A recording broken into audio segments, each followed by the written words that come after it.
하이 웰컴 투 하이 베어. 제가 허구한나 인간의 삶이 아닌 오랑우탄 마냥 무식하게 일본 레인에서 인터벌 치고 들어 누워있을 때 실제 한국 러닝판에서는 슬로우 조깅이 오히려 트렌드입니다.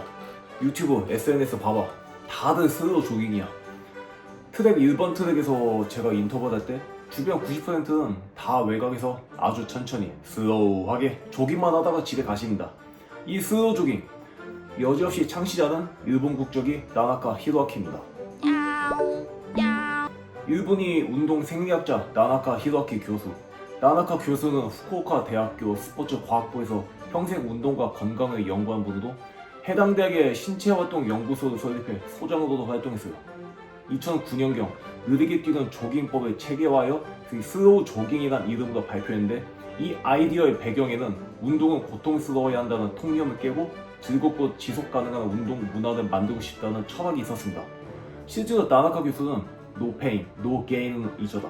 운동은 아프지 않아도 된다고 강조했고, 웃으면서 뛸 수 있는 페이스를 슬로우 조깅 기준으로 제시했죠. 나나카 교수가 말하는 슬로우 조깅 이론의 핵심은 세 가지로 정리됩니다. 일단 첫 번째, 니코니코 페이스. 한글로 해석하면 방긋방긋, 싱글벙글 이런 느낌입니다. 숨이 찰 정도가 아닌 옆 사람과 대화하면서 미소를 유지할 수 있는 페이스로 달리자, 이 얘기죠. 운동 강도로 치면 모요토 맥스의 약 50% 수준이라서 오래 지속해도 무리가 없는 강도를 의미합니다. 말 그대로 조깅. 둘째, 미드풋 착지. 발 뒤꿈치가 아니라 발 앞부분으로 사뿐히 착지하는 러닝 폼을 권장합니다. 이를 통해 충격을 줄이고 아킬레스건의 탄성을 활용해 에너지 효율을 높일 수 있다고 말하는데, 우리나라는 2020년 넘어서 도입된 미드풋 착지가 일본은 훨씬 이전에 강조되네요. 실제로 그의 저서는 제목부터 Run with Smile, 미드풋 스트라이크, 웃으며 뛰어라, 미드풋으로 착지하라라고 되어 있을 정도로 이 부분을 강조합니다. 셋째, 일상화. 걸음과 조깅의 중간 정도 속도로 일상생활 속에서 자주 즐기는 것이 중요하다고 말합니다. 특별한 훈련이라기보다 하루에 여러 번 나눠 뛰어도 좋다는 식으로 생활 습관화 할 것을 권했어요. 요컨대 운동은 고통이 아닌 생활의 일부란 철학이 슬로우 조깅의 밑바탕입니다. 나나카 교수 본인의 러닝 경험도 이 이론이 설득력을 더해줍니다. 젊은 시절 마라톤 풀코스 기록이 4시간 11분이었던 그는 슬로우 조깅 방식의 훈련을 꾸준히 적용한 결과 50세에 2시간 40분대로 기록을 단축했고, 최종적으로 2시간 38분 50초의 뛰어난 기록까지 달성했습니다. 중년의 나이에 천천히 뛰어서 오히려 빨라졌다는 일화로 유명해지면서 일부 언론에 여러 차례 소개되었고, 그를 일본 러닝계의 신화라고 부르는 이들도 있었죠.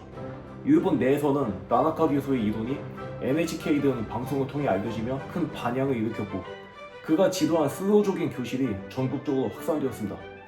대학 연구실 차원의 소규모 실험을 넘어 지방자치단체 주최의 슬로우 조깅 강좌, 병원의 환자 재활 프로그램 등에까지 적용되어 전 국민 건강 운동으로 자리매김했어요. 슬로우 조깅 창시자의 활약은 해외로도 이어졌습니다. 나나카 교수는 세계 곳곳에 초청돼 슬로우 조깅 강연과 시연을 했는데, 2012년에는 미국 건강 러닝 코스에서 커뮤니티 강연을 열어 현지 러너들에게 큰 영감을 주었다고 해요. 2016년에는 자신이 오랜 연구를 담아 쓴 슬로우 조깅 이론서를 영어로 번역하여 슬로우 조깅이라는 책을 출간했고, 국제 슬로우 조깅 보급 활동에 힘썼습니다. 일본에는 슬로우 조깅 협회가 조직되어 체계적인 지도자 양성과 이벤트를 진행했고, 나나카 교수는 말년에 해외 여러 나라, 폴란드, 태국 등의 슬로우 조깅을 전파하며 러닝 트렌드를 일으켰습니다.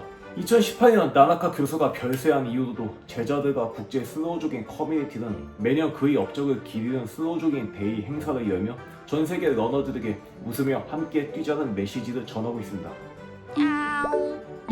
헤이베어 발론, 조깅으로 2시간 38분? 저뿐만이 아니라 마라톤 훈련을 해보신 분은 아실 겁니다. 풀코스 2시간 38분 기록은 선택받은 자만 가능하다는 거. 심지어 나이 50대에 세운 기록입니다, 저거. 물론 나나카 히로아키 교수는 젊은 시절에 육상 선수 경력이 있었고, 선천적 심장 질환 때문에 선수 생활을 정상적으로 할 수 없었다는 기록은 있습니다. 겉으로 슬로우 조깅이 최고라고 제창하시는 분이 나이 50에 어떻게 2시간 38분대를 기록하냐. 일단 1947년생이시거든요 2018년에 타계하셨고, 저 기록이 1990년대에 나온 기록이니까 사실 90년대 컴퓨터도 보고 있지는 안 됐고, 그때 왜 SNS가 있어? 뭐가 있어? 실제 어떤 훈련을 했는지 기록 자체가 없으니 저 당시에는 당사자가 주장하면 그냥 받아들일 수밖에 없죠.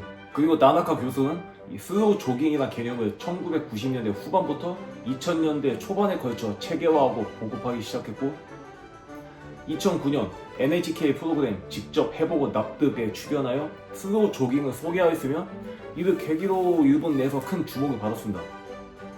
한참 슬로우 조깅 개념을 전파할 때는 이미 본인 마라톤 리즈 시절이 이미 지나간 상태란 겁니다.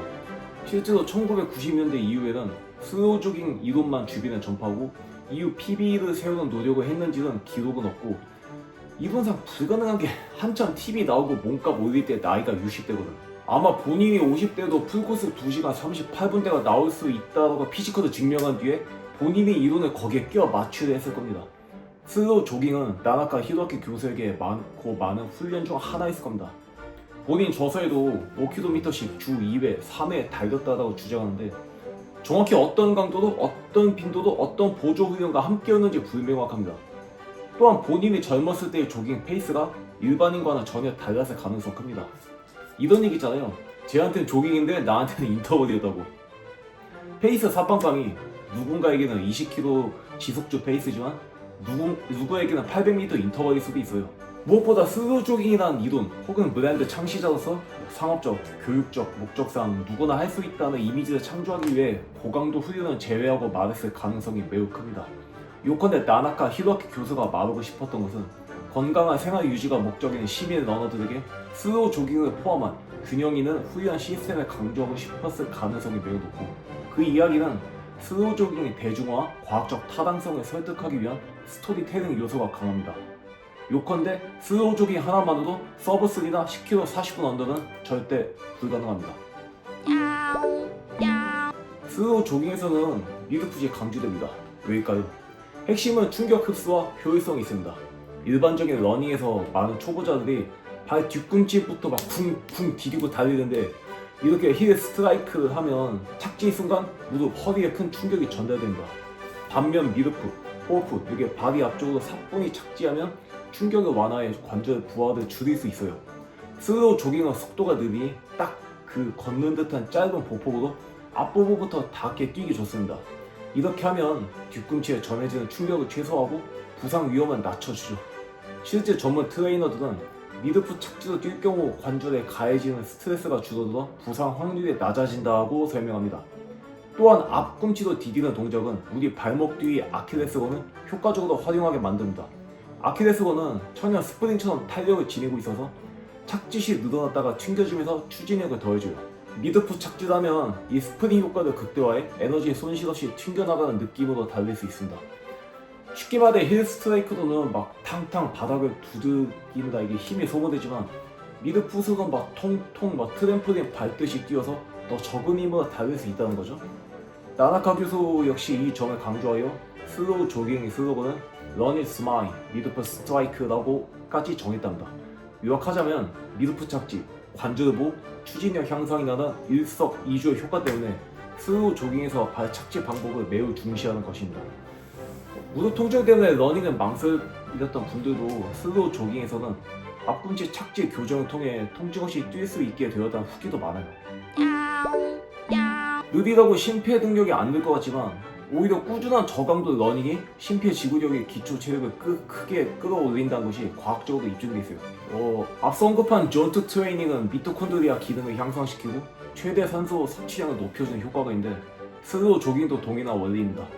실제 고령자 대상으로 12주간 슬로우 조깅을 시킨 일본 연구에서는 참가자들의 산소 섭취 능력이 약 15.7% 증가하여 대조군보다 월등히 개선된 것으로 나타났어요.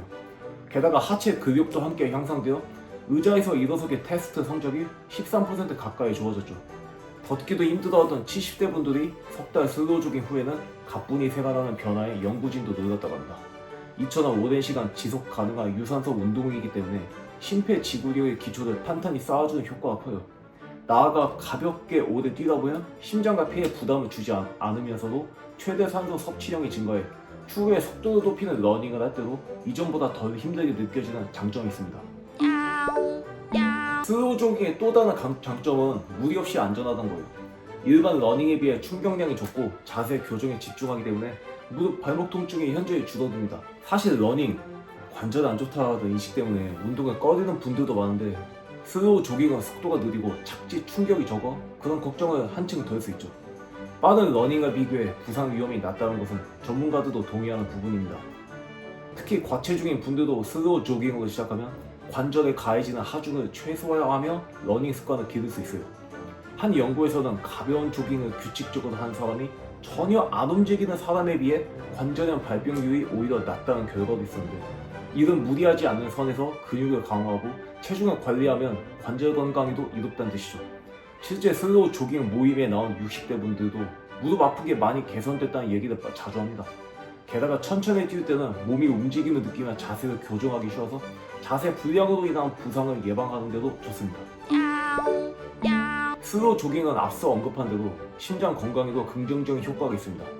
무리한 고강도 운동보다 오히려 규칙적 저강도 운동이 혈압과 콜레스테롤 개선에 유리하다는 보고가 있다고 하는데, 실제 코펜하겐 CT 심장연구에 따르면 주 2, 3회 누적 2.5시간 이하의 가벼운 조깅을 한 사람이 가장 낮은 사망률을 보이다고 합니다. 너무 과하게 달리는 그룹보다 적당히 천천히 뛰는 그룹이 장수 효과가 크다는 흥미로운 결과인데, 물론 이 실험은 고혈압 환자나 심장질환 병력자한테는 이미 심장이 데미지를 입은 상태이기 때문에 고강도 훈련을 해선 안 되는 상황에 처해진 사람한테 적용된 실험이고요. 여하튼 슬로우 조깅 같은 운동이 삶의 질과 수명 연장에도 도움이 될 수 있다는 의미입니다. 또한 평소에 잘 움직이지 않던 사람이 슬로우 조깅을 시작하면 혈당 조절이나 항염증 효과 등 생활 습관병 예방 측면에서도 이득을 볼 수 있다는 의견이 많습니다. 고령화 시대로 넘어가는 대한민국에 슬로우 조깅은 트렌드일 수밖에 없다고 생각합니다. 부상 입었다고 SNS에 휘휘낙낙 러닝하는 사람들 보고 혼자 우울해하지 마시고 천천히, 아주 천천히 슬로우 조깅하면서 내 몸을 정비해 나가자고요. 안녕!